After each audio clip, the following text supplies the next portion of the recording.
Hi everyone, I'm Brianna and welcome to All Initiative. Today we're going to be talking about making combat a bit more interesting and have more strategy involved. So let's get started.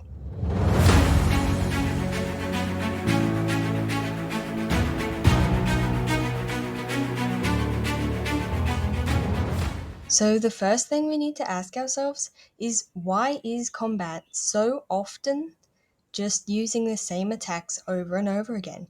We have so many abilities. Why do we often just rely on one?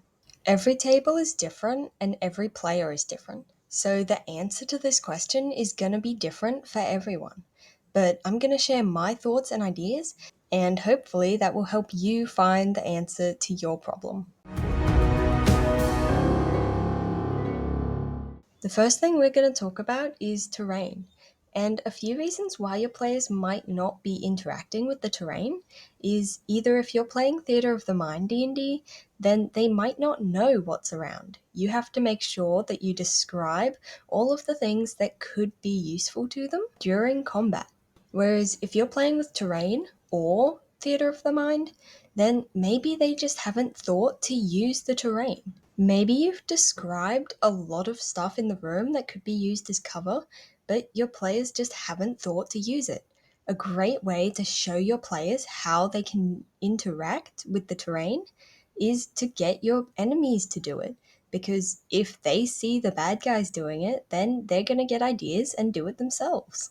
And if the terrain is boring or everyone's getting used to it and they're not really engaging with it that much, then change it up. Maybe a part of it collapses. Maybe a fire starts. Anything to change things up and give them new things to interact with. Now, a massive part of how the game feels is how the monsters and NPCs act. So, if they are not acting right, then it's likely to break immersion. And when you break immersion, it's going to become a lot more just thinking about what's your best attack and less about what you do in game. But an awesome way to keep your players immersed in the game is to have your monsters and NPCs acting really realistically. A couple examples would be, what are the monsters' goals? Why are they attacking the party? Because that can really help you make the decisions that the monster would make in combat, whether to fall back, retreat, heal, or press the attack.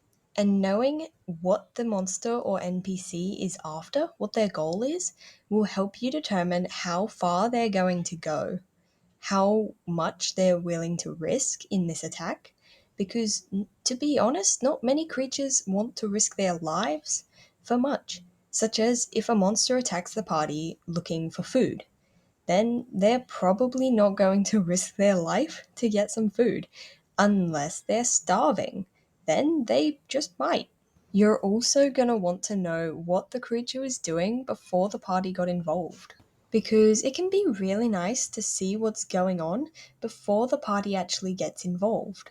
And it's very, very unrealistic that a ton of monsters or different NPCs are just waiting around for the players. It's a pretty cool feeling that the world in D&D is actually moving, not everything just being paused until the players come onto the scene. Anyway, that's my advice for making combat feel more realistic and being a bit more strategic and interesting. So I really hope it was useful, and if you picked up anything that you liked from this video, then I'd really appreciate it if you'd consider liking it or maybe even subscribing to my channel. As always, thank you so much for watching, and I hope to see you next time.